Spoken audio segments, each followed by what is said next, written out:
What is going on, everybody? Welcome into Alarm Fantasy Football. I'm your host, Howard Bender. With me here, of course, Britt Flinn. Fresh off of the lightning round. What's the lightning round crew up to these days, Britt? I haven't been there in like 2 weeks. Yeah, so we drafted a Best Ball Mania 4 team, and Ooh. we were all set on having this great content and a completely unbiased and unspy-filled draft room. But Sellers got into the same draft as us. So he ended up taking Dalton Kincaid and Greg Dulcich. And then he was bitching that we took Laporta and Chig from him. And I'm like, dude, it works both ways. So it was a really exciting lightning round. There was a lot of fun going back and forth with the comments.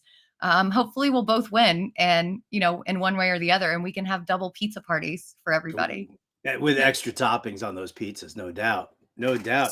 Folks, if you missed the lightning round broadcast, just go to the Fantasy Alarm YouTube page. It's right there. You can't miss it. It's also on the lightning round's YouTube page as well. So you always want to definitely check in on that, especially with the best ball draft.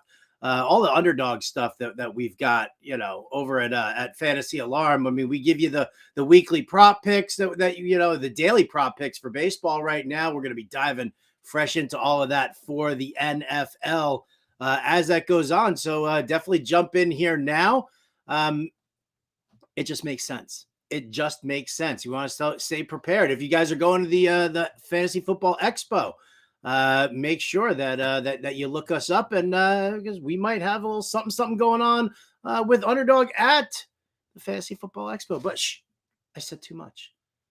Smash that like and subscribe button on the Fantasy Alarm YouTube page, because again, that's how we feed our families. Great show planned for you guys here today. Drew Davenport from Football Guys and the Auction Brief podcast. He's going to join us this week. Fresh off of a very, very vicious bout of strep throat. We didn't want him to infect us last week, so we are bringing him in this week. We're going to talk auction strategy. We're going to talk about a lot of the legal issues. Joe Mixon definitely needs to be addressed here with a possible suspension looming, or is there? We'll talk to the lawyer himself, Drew Davenport, for that. So all that here at the Alarm Fantasy Football, but as you guys all know, how do we like to? Wait, you're going to be excited about this one, Britt. Are you ready for this? It's time for our news and notes segment. Earn Dog, hit it, baby.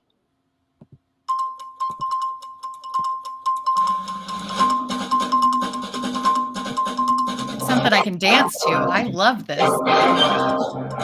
Bring it on in, Britt Flinn. I love it. Sellers tossed my Gatorade bottle, aka my microphone, finally, out of the office. Sure. So I don't have my mic. I know it was a prop. You would think if he watched these shows that he would know to leave it there. So anyway, Britt, hold on 1 second. Let me get something into you here right now. Yes, perfect. Yeah, I don't. It's a little football. I don't know. But anyway, I think that the big news today we're little Twinkies here. No, the big news today that honestly shouldn't be that big of news, but we even saw it in our lightning round best ball draft. This is causing his ADP to rapidly rise, and that's Kareem Hunt. No. The Saints are expected to sign him as long as he passes his physical. So my question to you, Bender, is does this affect the way that you view either Jamal Williams or Kendre Miller or even Alvin Kamara for that matter? Or is this just like getting a body in to fix this depth situation? My Kendre Miller shares. Oh, damn, the letter doesn't work. So close, yet so far away. Yeah, dude, Kareem Hunt going to New Orleans. What a huge bummer.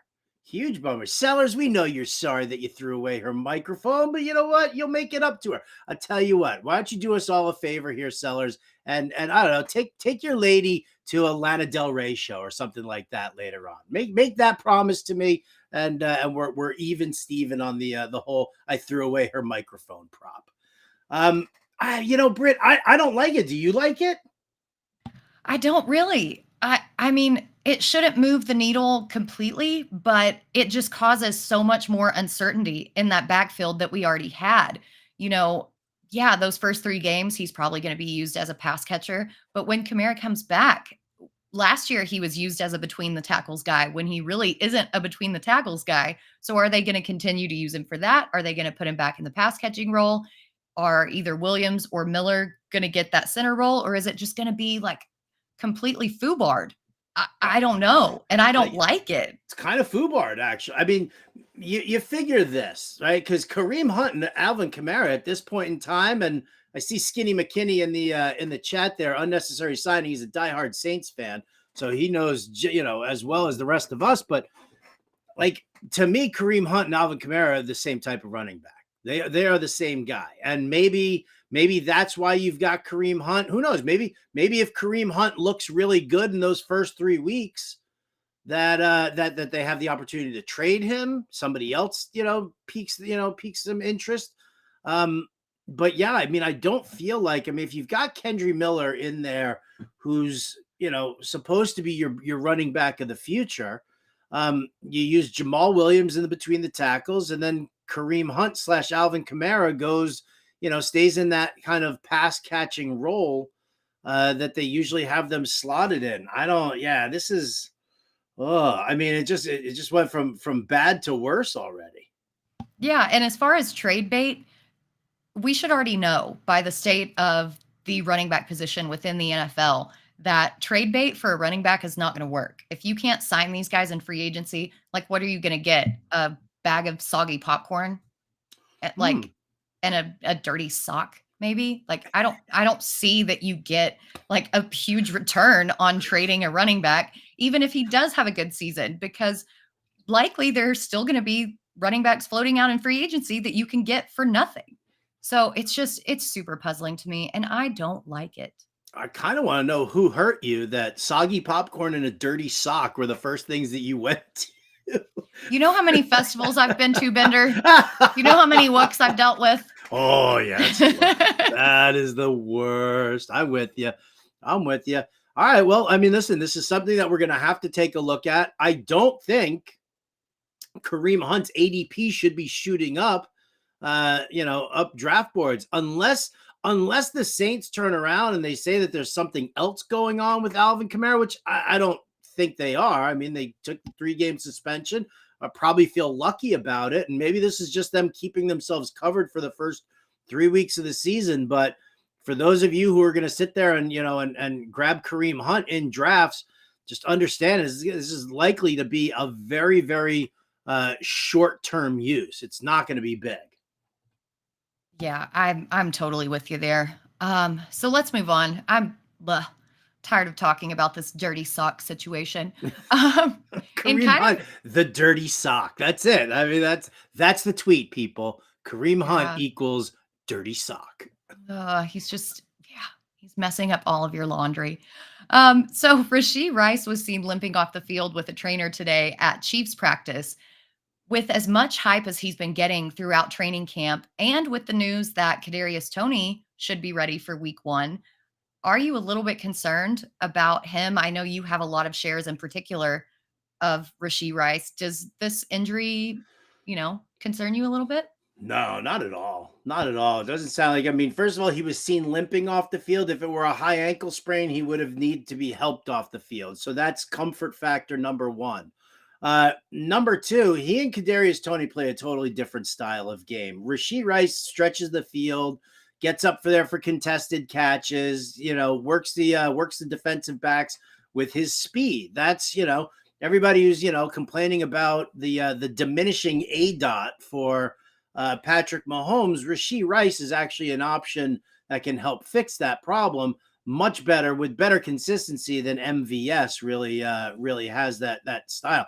Kadarius Toney, Sky Moore, they're like interchangeable cogs. Those are guys that are like the exact same player almost. So, Kadarius Toney being back for week 1, good. I'm glad. You know what? It's, I do have some early best ball shares of him, so I hope that those don't get flushed down the toilet. I was a little worried because he's a little, but, listen, as long as he's on the field. Rashee Rice, listen, taking him in the 12th and 13th round of drafts, people, of a 16-round draft where you have to draft a kicker and a defense too, like that's the price you're paying for Rashee Rice. Do not be afraid of any of this news like one of the things, and I don't know how you feel about this, Britt, but this is like one of the things that Jim Bowden and I were talking about on the Fantasy Alarm Show. When you're sitting there and you're building and you're looking for those upside picks in those, much later rounds, grabbing guys like Jonathan Mingo, Rashee Rice, Jalen Hyatt, right? Those are the great picks because they have upside. They each have the ability to possibly be a number one wide receiver on their team. And you only need one of them to pop, right? Like that's the thing, because your top half of your draft, those are your starters. These are depth plays that you can let them sit on your bench for a couple of weeks, see how they do, see how they develop, and then determine who stays and who goes. That's the strategy that I love to employ with a lot of these late round picks. So, like no news should be scare you unless they say they're going to cut one of these guys. No news should scare you off of those late round picks. Yeah, totally. And barring injury, who you draft to be in your starting lineup should be your starters up until week 5, the first bye weeks. And by week 5, we should be able to see a little bit of development one way or the other from these guys who you stash on your bench. So if they haven't developed, by week 5, 6, 7, then it's time to start evaluating them. But by the time you're going to have to start plugging them into your lineup, you should be able to know one way or the other if these guys are going to pay off. So just holding them there and basically blocking everybody else in your league from spending their fab on them, make them go find the fourth wide receiver in the depth chart. Make them go dumpster diving. You have that stash upside, and that's a little bit of just advanced thinking and advanced strategy. And nice. I love it. I want to shout it out to welcome the Rushman here, right? Just found the show, had his auction draft last Sunday. Hope it went well there, Rushman. You should hit up, Britt Flinn at Britt_Flinn, FLINN. And you can get her Twitter handle, and maybe she can take a look at that team. You can tag me at RotoBuzzGuy, and we can definitely do that. Drew Davenport's going to come in. Last week we started talking about our preferred auction strategy. Drew Davenport's going to dive in even deeper with us here. So we got you guys smothered and covered. Hope that draft went well there, Rushman. Appreciate that. Britt. Is that a Lana Del Rey reference since she's been working at Waffle House, the smothered and covered? No, you know what? I love, so, a fat guy, right? So anytime I've gone down south for like any kind of shows, I always insist on like the Waffle House or whatever. And every time we go out for breakfast, everything is smothered and covered for me because I'm fat and I'm gluttonous, and that's the way it should be. Everything should be just, drenched in sausage gravy, in my opinion. So yeah, that's what happened to me, Britt. The sausage gravy is highly, highly underrated. So in minimal news here, I don't know if we have to stay on this topic for very long, but the Lions did bring in quarterback Teddy Bridgewater. I think that this signing makes sense. I've seen some people on Twitter saying that it kind of hints to the fact that Hendon Hooker isn't really grasping the playbook. But in my opinion, I think that it's a depth piece because we knew that Hooker wasn't going to be able to go this year, period, point blank. You look at whoever else was on that team, can't even remember their name. That's how bad and like irrelevant they were. So I think that this is a very smart signing for them, especially considering the injuries and kind of lack of depth that they have in other pieces of their roster. What do you think about the signing? Yeah, I agree. The big knock on Teddy Bridgewater is that he just can't throw deep. But for the short West Coast style passing, those high percentage plays, he's fantastic with that. So yeah, if something happens to Goff early on, at least, the Detroit Lions are they believe that they can win this division. They believe that they're going to the playoffs. So in order to make sure that they've got that depth behind it, I think it's a great signing. It'll be problematic late in the season if you need to use Teddy Bridgewater because who's going to get the ball to Jameson Williams downfield? But overall, I think it's a perfectly fine, backup plan. Yeah, I think so too. I don't think we have to talk about that a bunch. Super smart signing and probably very cheap and salary cap friendly. So New Orleans Football Network's Brooke Kirchhoff said Saints wide receiver Rashid Shaheed is expected to miss, quote, the next few weeks with a groin injury. Michael Thomas, he says that he's healthy, but we don't really know. We haven't seen him in 2 years. Does the depth of the Saints wide receiver room worry you? No, because maybe against Juwan Johnson a little bit more heavily involved. Yum, yum, yum, yum, yum, yum, yum. That's smothered and covered in that. I would love to see Juwan Johnson get more involved. Listen, he's like the prototypical jumbo tight end who's got the speed and the route running ability of a wide receiver. So yeah, load it up. Give me all the Chris Olave. You can sprinkle in some Michael Thomas. Shaheed is just a field stretcher anyway. So, send more targets Juwan Johnson's way, and I'm a happy camper. Yeah. Let everybody else get Kirkwood or yeah, Traquan Smith, who's also out.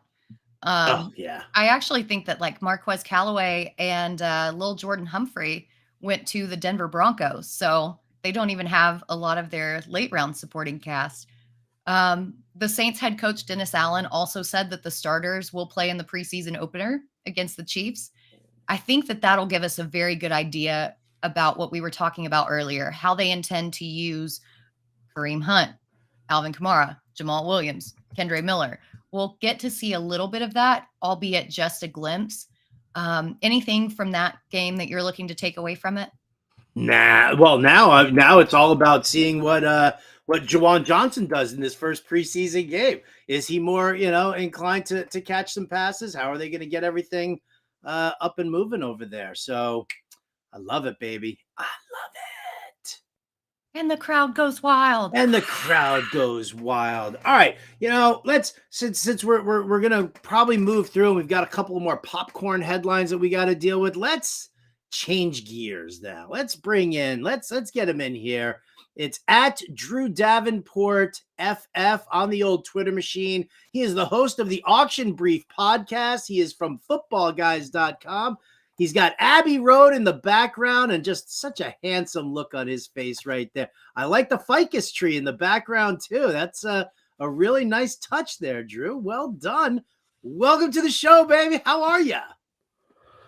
Well, I tried to switch up the vinyl a little bit in the background, but I've had the Abbey Road up there for like a week and it's treating me well. So I'm going to leave it there. I'm doing great. Thanks for having me. Yeah, your setup is a whole vibe. You've got the ficus tree, you've got Abbey Road, and then you've got a couple of championship belts, if I'm not wrong, back there. What are those? Yes. I don't know. You tell us. That's a couple of King's Classic auction championship belts there. Oh, really? Did I face you in the auction last year, the King's Classic? Are we in the same? We're not in the same division, are we? I don't think so. No, I'm in the Blanda room. I won in 20 and 21. Oh, had a rough year last year, but yeah, I got a back-to-back title to claim there. So I won't be shy. I'll tell you about it. All right, you know what? Let's do that. We've got some new subscribers in here watching the show, watching the program. Let's talk some auction draft strategies here, and then we'll get into some of the legalese surrounding some of these annoying running backs that we're dealing with. Let's start off with the probably the most basic question of all, Drew, and that is for anybody out there who's doing an auction for the first time, probably feeling a little bit intimidated, maybe a little out of their depth. They're not really sure exactly how to go about it. What's the primary advice that you give to somebody doing an auction for the first time? Well, I know that auctions are all about flexibility, and I get that. But when you're doing it for the first time or you're doing it and you haven't done very many, I think it's really important to set guide rails up for yourself. Sort of like when you go bowling and you put the bumpers up. It's really not a bad idea to get dialed in on exactly what you want to spend. And there's a term that I've coined that's called a par sheet. And it's something that my followers get tired of hearing me talk about, but I think it's the greatest piece of advice that I've brought to auction drafting in general, because I tell people, if you have 16 spots, go down all 16 spots on that roster, put down exactly what you want to spend on each spot. Now, when you get into the auction, of course, you don't want to stick to that exactly because that's going to hamstring you. But you do want to use that as a guide, and it sort of helps you. Like, you get caught up and get excited at the beginning of the draft, and it'll prevent you from overspending and say, oh, well, gosh, Barkley was only $38, and I already had Eckler and he was 52.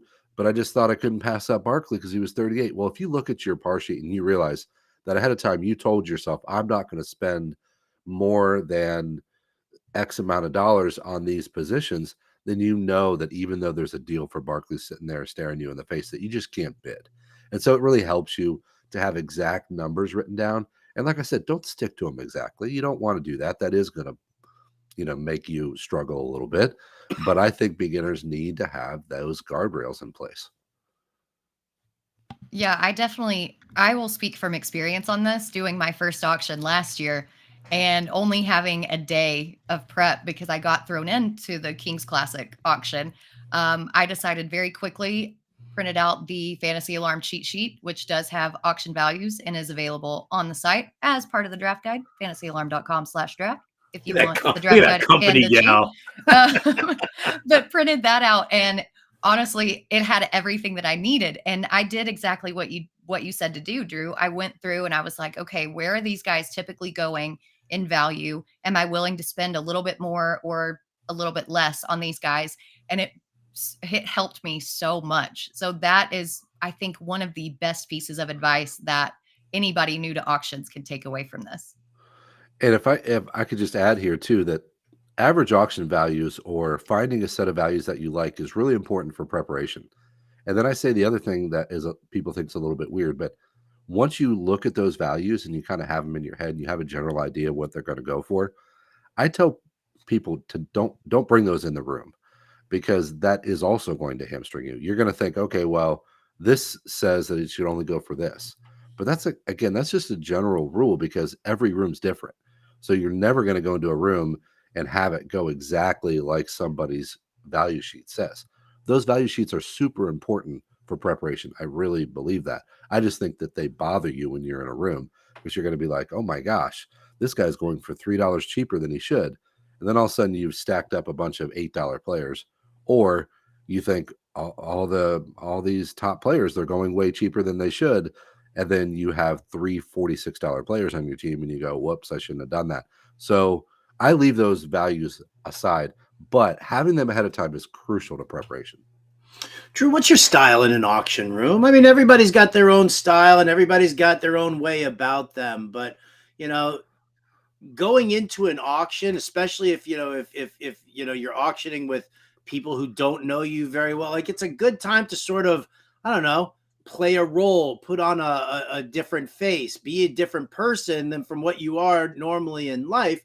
Do you prefer to be aggressive? Do you like bullying people in auctions? I mean, I love bullying people in auctions. I try to be a happy-go-lucky fun guy, but there's nothing like bullying somebody into bowing out from a bidding thing. What's your general style? Well, I'm a pretty laid back guy, but I just spent 45 minutes in the last episode talking about how to be a killer. And what I said was, it requires people like me being able to flip a switch that you don't always have unless you really practice it. I know that sounds silly. Well, how do you practice being aggressive? Well, you practice techniques that allow you to be aggressive. So, and I likened it to, like, if you think about Tom Brady and you think, well, why was he a killer at the end of a game? It was because he was really prepared. It doesn't sound interesting or exciting to sit in a film room and study film for hours and hours and hours, but that's what he did. And that's what being a killer means. So being super prepared is important to that. But what I guess leading around to the point of your question is, I have a laid back personality. So I need all of these little tools and things that make me more aggressive. And one of the things that I like to do is just to make myself be active on every bid. So when you talk about being a bully in the draft room, I'm kind of the guy that I don't want you to breathe. All right. So I don't really want you to have a moment to think, is this a good price or is this not? Because I'm going to be there hammering the bid. So you call out, Jerry Judy, I'm going to be right there. $8, $10, $12, $14, because I know that Judy should go for 18 or 20. I'm not going to stop until it gets close because I don't want you to have time to think about it. So I'm going to be aggressive in that way. But I'm also the guy that, and I made this analogy too. I don't know if you guys have watched Quarterback yet on Netflix, but I love when Patrick Mahomes was talking about how he just likes to compliment guys and just, he pats them on the head. Nice rush. Nice job. Way to hit me. It's kind of like the old Andrew Luck thing. It's like if everyone in the room likes you and they say, hey, I'm going to give this guy a break consciously or subconsciously because they like you, I think that always helps. So I'm going to try to be the killer and be aggressive, but I also want to do it with a smile on my face and a lot of jokes so people like me and they don't want to be too hard on me. Oh, the old double-edged sword. Right, a little sneaky, The killer sneaky with there. a smile. Right? I'm gonna stab you in the back and I'm gonna grin doing it. How are you? That's what I like. I like that. I like that. All right. So what are so establishing your budget, being fluid with your budget as you're going on and going through certain things. What about nominations? One of the things that I've always said, about, when you nominate is always have a purpose. Don't just throw a name out there because you're completely unprepared and you're just going to throw the next name out there. You always have to have a purpose with nominating. We've seen some crazy strategies in the past. What's your recommendation as far as getting behind each nomination? I tell you what, thank you so much for saying that, Howard, because nominations are so important. And I always say this, if you have a 16-man roster, you're only getting 16 chances to push the draft the way that you want it to go. So once every round, you're going to get that shot. You control so few things in an auction draft room that when you have the chance to control them, why would you pass that up? Why would you want to give away just because you're not ready for your nomination? Hey, Drew, you're on the clock. Oh, no. And then I just picked the top guy on the list. That doesn't help you. It doesn't do anything for your vision of where you want the draft to go. So I could talk about nominations for an hour, but let me bring it down to a couple quick points. The first thing I would say is you have to, early on in a draft, we got to get away from the idea that just calling out people that you don't want to waste people's money is a good idea. Logically, that's a very sound sort of A follows B, or B follows A. I get that. That sounds logical, but there's too much money in the room at the beginning of a draft. So wasting someone's money, you're not, they're going to buy a good player anyway. So let them buy their good players. That's not doing anything. What you want to do early in a draft is say, where am I headed? Am I going to be on a wide receiver heavy build? Am I trying to get Travis Kelce? If you're trying to get Kelce, call him out right away. Nobody's going to forget about Kelce. You're not getting a discount on Travis Kelce. Call him out right away. Find out if you're going to get him, because then that sends your draft in one direction or another. You're not going to have to pay $45 for any other tight end in the room.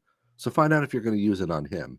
So that's one thing. Early on, always be nominating guys that push your draft in the direction that you want. And then the second thing is, I'll go back to something, Howard, that you said right when you started, which I absolutely love. Have a reason. And I've said this before. The people who listen to my show probably, again, they get tired of hearing it, but have intention here. What is the point of having a nomination if you don't use it to your benefit? So think about what that reason is. And sometimes people will just say, oh, well, I picked this guy. And they throw out a reason like, oh, I like this guy. Well, that's not really a reason. Okay. We like a ton of guys. There's 80 guys I would draft. So say the reason in your head. Say, why am I nominating this guy? Well, I'm nominating him because this other player in the room has a lot of money and I have the second most amount of money. He needs a running back, but I need a wide receiver. So I don't want to nominate a wide receiver because he's got too much money. So then that leads you to the running back. So say that in your head. Go through the dialogue in your head. And once you do it a few times, you don't have to say it anymore. Your brain's just going to do it. You're going to go through the motions once you train yourself to do it. That's such good advice on both points, because I like to say that I do like to play the bad guy and nominate players that I don't want, that other people will waste their money on. There's a time for that. That's such a good point. Like, just like everything, there's a time and place for everything. Make sure that you don't do it in the beginning rounds, because that wasn't something that I was thinking of last season. And then the nominating with intention is something that I didn't even think about last season as a first-time auction drafter. I was just throwing out names, and I didn't really see who had who needed who. And I can see how that really changes your strategy. That advice is just so good, and just another little nuance that people don't think about all the time. Yeah, see, right? You got the little hang loose on there.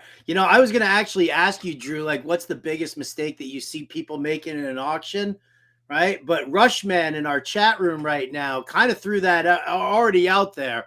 My biggest pet peeve, the thing that I hate the most. So you tell me, like Rushman says, the absolute worst thing that you can do that can happen to you is that you're left with money on the table at the end of your auction. It's the worst feeling. It is the worst feeling. It means that you've mismanaged your budget, and it means that you probably should have gone the extra dollar on like 2 or 3 different players that you bowed out on. But aside from being that schmuck who leaves his money on the table, and I mean, when I say schmuck, I mean, somebody who does like, $5 or more, the occasional $1 oops, I'm not going to be, crazed about. But what are some of the biggest mistakes that you see people doing in drafts, in auctions specifically?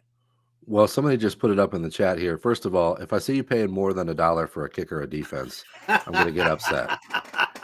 Yeah, George is getting upset. So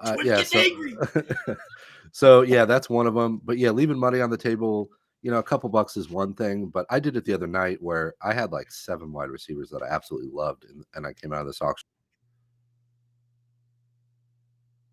And he came out of this auction stoned out of his gourd, and he fell asleep. Nope, there he is. You froze for a second there, Drew. Oh my gosh, I hope yeah. So I came out. Aw, he froze again. Oh no. We're on the edge of our seats here. I know, right? This is like the second time. What? Are you back? Am I back? There you are. Now you're back. Okay. I'm sorry. It popped up and said that we're resolving issues here. So sorry about that. That's my therapist just messaging you that I have a lot of issues that I have to get through, Drew. But nevertheless, you've hit us now with the we have all weekend to talk about that. Yeah. Yeah. So I came out of this auction the other day with a bunch of nice wide receivers, and I had $6 left, and I hate that. But sometimes you get caught because you didn't pay as much as you thought you were going to for some of these guys, and I understand that. So like, I think $5 is a good mark there. You definitely, if you have less than 5, you're doing pretty good.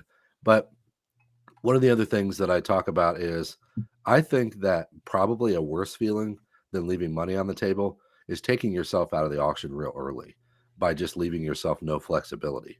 So one of the things I tell people just to keep in your head, and this is early but also late, is what's this going to do to my flexibility for the draft going forward? So always ask yourself that question before you bid. So early on, what that looks like is, okay, I already have my RB1. I paid $44 for my RB1. At that point, you're probably not getting another $40+ running back. So just put it out of your head and say, all right, I just can't do that now. Yeah. So tell yourself that kind of thing, because there's nothing worse than being like, I'm pumped up for this auction, and then 2 rounds in, you've spent most of your money and you have to sit there for 2 hours. Like, that sucks. That's not any fun. Who wants to do that? I think that's a worse feeling, is just being like that hot, like, the feeling. It's almost like that hot embarrassment that rushes your face. You're like, oh my God, I spent all my money and the draft isn't even started yet.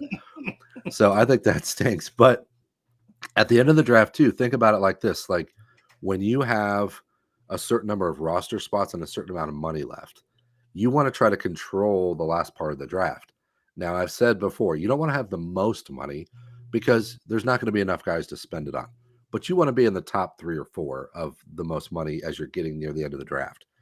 And you want to tell yourself, if I bid on this guy, what's it going to do to my flexibility? Because at a certain point, the roster spot is more important than a couple dollar deal. Now, if you need the player, of course, go get it. But the roster spot sometimes matters more. And so I always tell myself, if I land this player, subtract that money, that really brings me into the middle of the pack, this big glut of 8 managers that have this money, and I still got 5 spots to fill. Now, I'd rather just have the money in the spot and I just pass on the player. So I think about that all the time. Yeah, it's such good advice too. And I know I keep bringing it back to last year's Kings Classic, but that's the only auction experience that I have. So I have to keep bringing it back to that. What you mentioned about not spending all your money up front is something that, again, I had never experienced. I went into this draft thinking that I was going to do a studs and duds draft.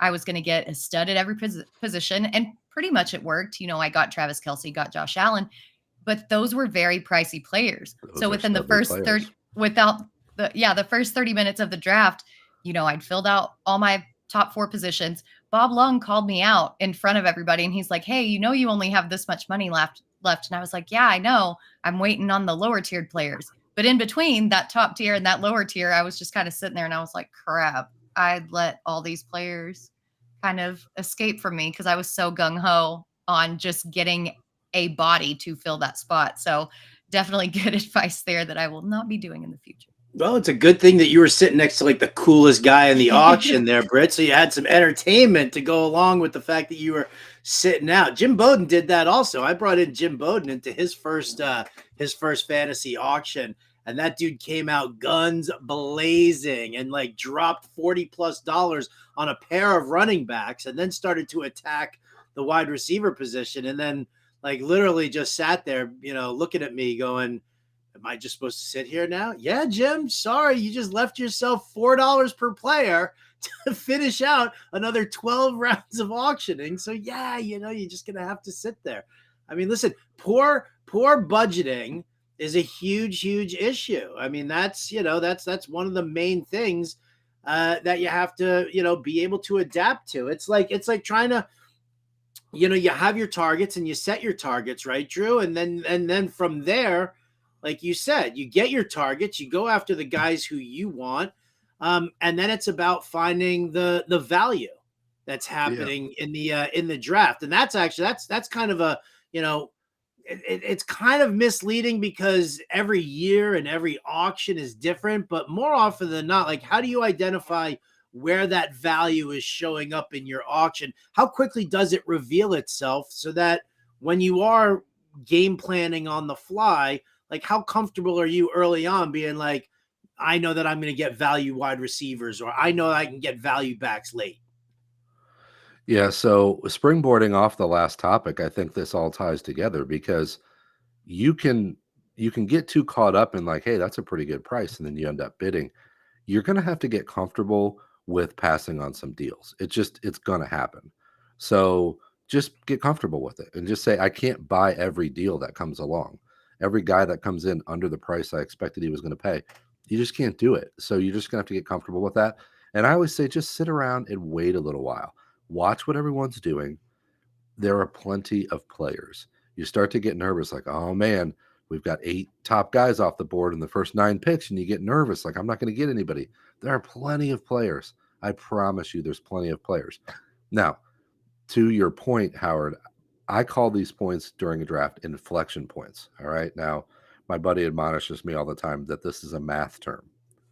I got it from poker. Okay. So, but I play a lot of tournament poker. So, at various points in a poker tournament, things shift where you have to play a little bit differently, like when you're on the money bubble or when you're early in the tournament or when you're big stacked or short stacked. You have to play different at those inflection points. And I think the biggest way that you can improve your auction game quickly is starting to find those inflection points in the auction. And you'll notice it because you'll see something a little bit odd happen. And that odd thing didn't just happen out of thin air. That odd thing happened because of a confluence of events. So the first time somebody goes, oh, wow, great deal for that guy, like that should be okay. Something's going on here. So I like to say that you can't spot the inflection points until you're looking for them. So once you start to realize, hey, these are things that are happening, then you start to see them.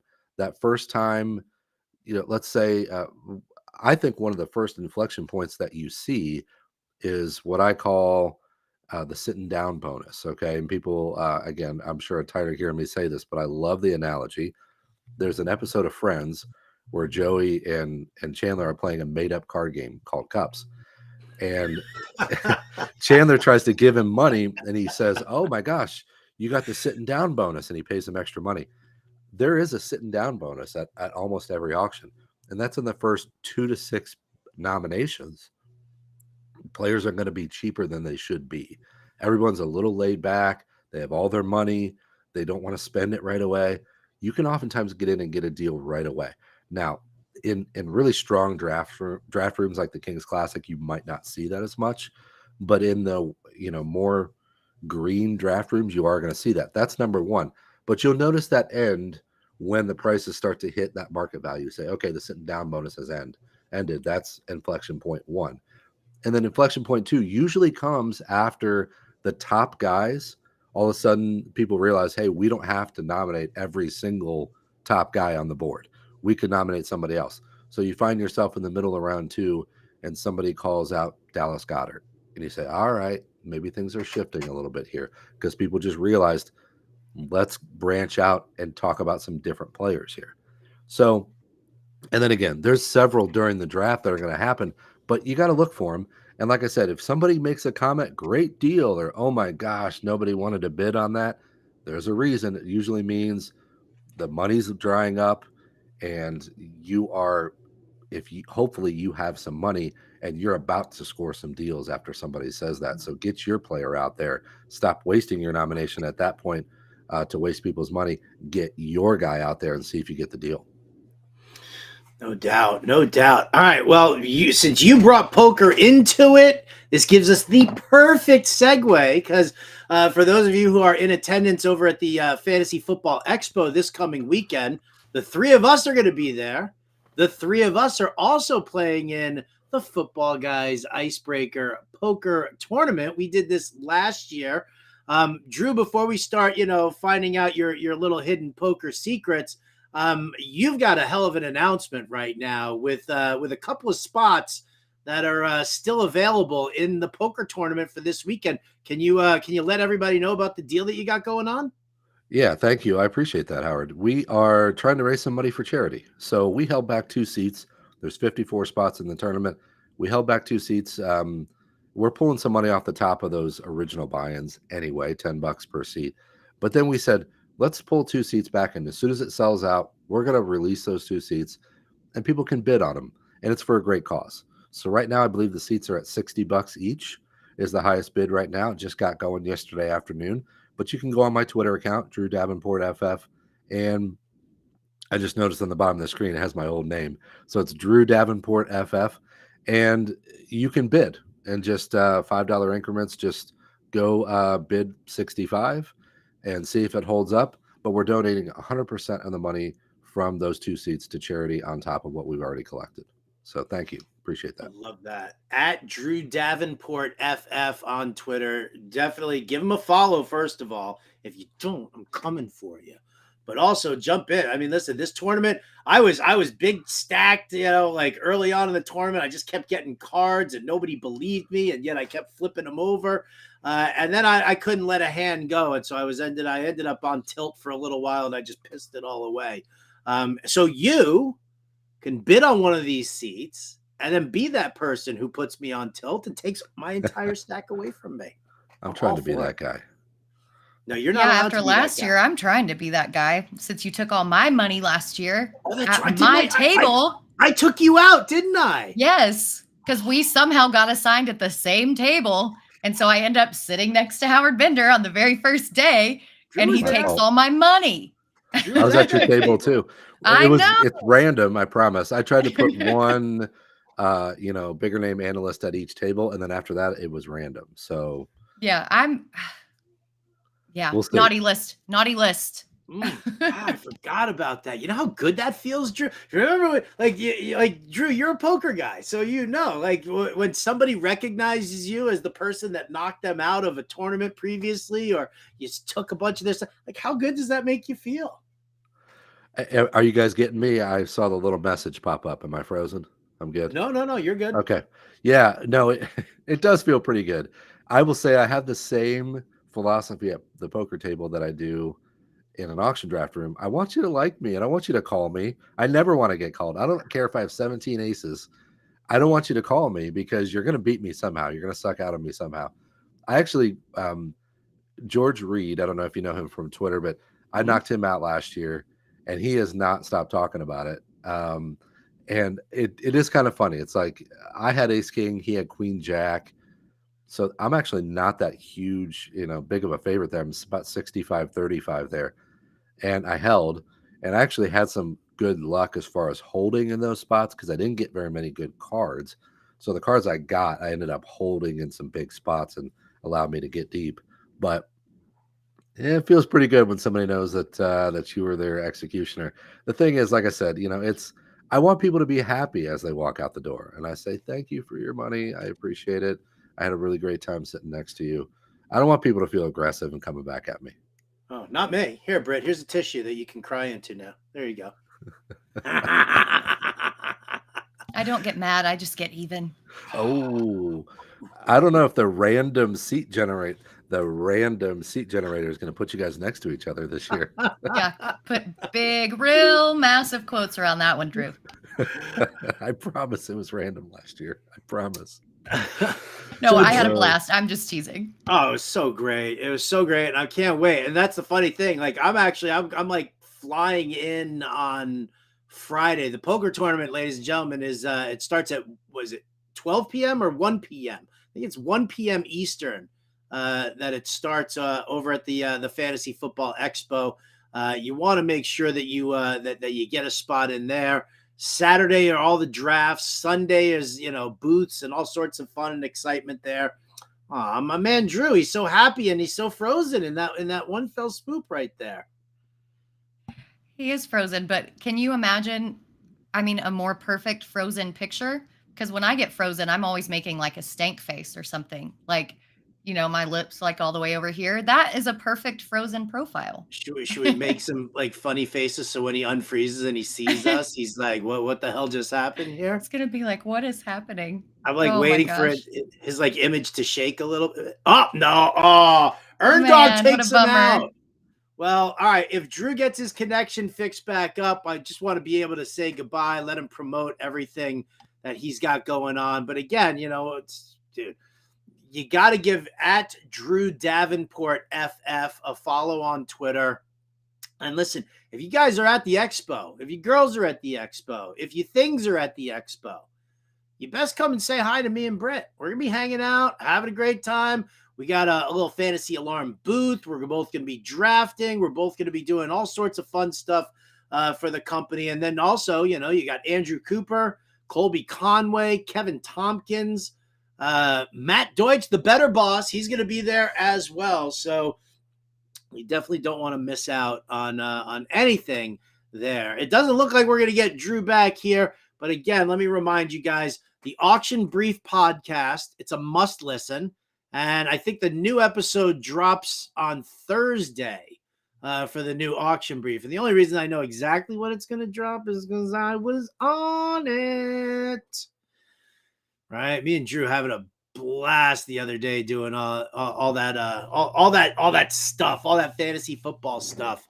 But yeah, and then go check out all of his work over at Football Guys. The Football Guys is an amazing website. Great people over there. Some of my absolute favorites: Drew Davenport, Joe Bryant, Hutch Brown is over at Football Guys too, right? You had Hutch on Britt's Blitz a couple of weeks ago, right? I did. He was my inaugural guest, and every time I speak to that kid, he blows me away with just how much is in that little young brain about football. Mm-hmm. It's crazy, right? Yes. Like if you want to pull like the had I known then what I know now, I would have started at his age. Oh, 100%. 100%. Instead of waiting until I'm well into my 30s. But something about the poker tournament when are you well into your 30s? What are you, 26 right now? 25? I'll 24, never tell. 23? I will never tell. 22, 21? No, 20? everybody knows that I'm a millennial because I do stupid millennial things all the time. But no, the thing about the poker, I cannot say poker tournament for some reason. There's also like door prizes and food and all kinds of fun stuff. That room at the hotel that we were playing poker in was so cold last year. And the very first door prize was that Football Guys hoodie. Well, it saved me for the rest of the weekend because that hotel was freezing. So there's a ton more fun stuff than just playing poker, and hopefully me getting back at Roto Buzz Guy for stealing my money. No, it's going to be a blast. The whole expo is super fun. And we get to experience the new Hall of Fame dome that was under construction last year. Oh, So that's none right. of us have seen that yet. So I think it's going to be super fun. I'm excited. You know what I'm excited for? I'm excited for more Jets representation at the Football Hall of Fame finally. I was like sitting there. It was last year and we were at the expo and I went and I did like the whole tour through the Hall of Fame and it's like you got hologram Joe Namath was in there, but you go into like their gift shop, right? And all the jerseys and all the shirts are there. And the only Jet thing that I saw was like an extra small vintage Joe Namath jersey, like like wouldn't fit like on one of my butt cheeks, right? And this thing is that, and I'm like, really? That's the only freaking thing you've got for the Jets here right now? Is this one jersey that is extra small? Like nobody wears that. No kid in his right mind would be like, "Oh, Dad, could you buy me this Joe Namath jersey?" No. So it's good to see Klecko and Revis. Well, maybe able to get maybe like a vintage 70s and 80s New York Jets Joe Klecko shirt or something. Well, I have a feeling it's going to be full of Aaron Rodgers merchandise after with all Hard Knocks, with Ugh. all the off-season thing. I think that that's probably the best that you're going to get this year is the I will Aaron Rodgers jersey. I will And I never, know you won't. no. I will Uh, not own any Aaron Rodgers gear, even if it's a gift. even if it's a gift. Okay. Yeah, see, like you better put your credit card away, Britt. I don't want no gift from you. Not an Aaron Rodgers. Yeah. Let's talk about something even more nauseating than Aaron Rodgers. Can we talk a little bit about Joe Mixon? Because you actually have a lot of experience in your background too, Britt. So let's talk to you about Mixon's civil lawsuit that's being filed against him because they're the victims' families. There was a shooting, a bunch of kids, teenagers, and the victim's family is saying that Joe Mixon supplied the bullets and supplied the gun as well. That was the murder weapon in this case. Now it's civil, it's not criminal. So I guess the question is, because Drew and I talked about this on his show on the auction brief, and he kind of opined that there might be a game or two suspension looming here. Do you buy that? Is that I hate the fact that you're nodding right now. I hate it. Yeah, I mean, with the civil case especially, it all comes down to what the NFL decides to do. And as part of your contract, you have a duty as both being an employee of the organization and being a role model for tons of kids. And let's face it, NFL athletes, whether or not they want to be, they are considered role models. You have a duty to act a certain way.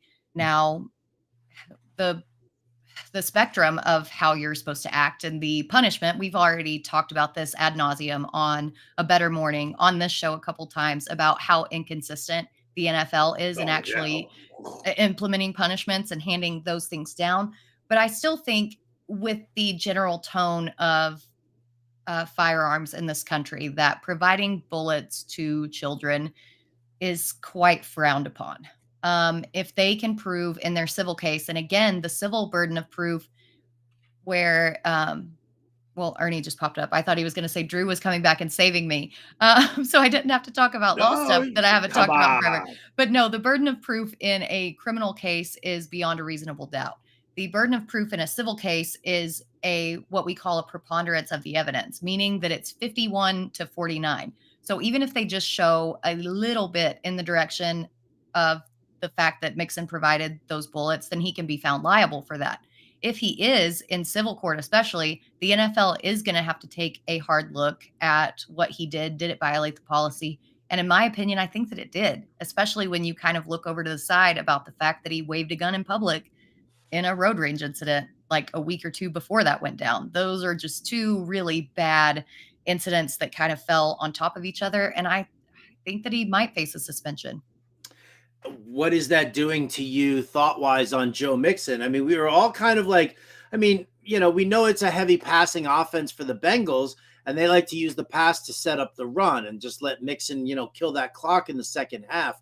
The dude took a pay cut for 2 straight seasons to stay with the team because, he doesn't want to go A, on the open market with other running backs. B, his best chance to win a Super Bowl right now is with the Bengals. So I guess the question is, did he have an idea that this civil case was going to be pending against him? And that's why he agreed to take the pay cut so that he just stays with the team.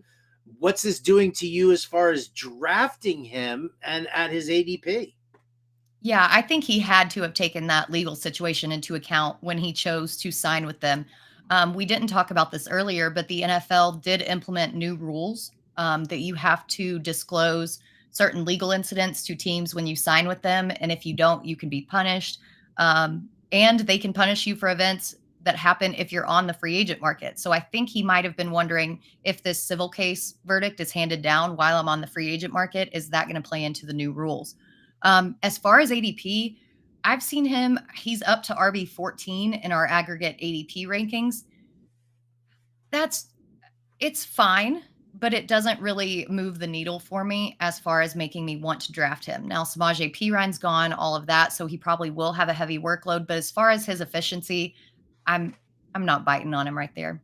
All right, man. We need this show to be like 4 or 5 hours because we got so much more to talk about. Yet we got to wrap things up. I want to say thank you very much to our producer, Ernie Acosta. I'd like to say thank you to Drew Davenport. Again, at Drew Davenport FF on Twitter. Give him a follow and then check it out. The auction for those last 2 spots in the poker tournament all going to charity. I highly recommend that you guys do it. But in the meantime here, Britt, been a pleasure as always. We'll catch all you guys next time.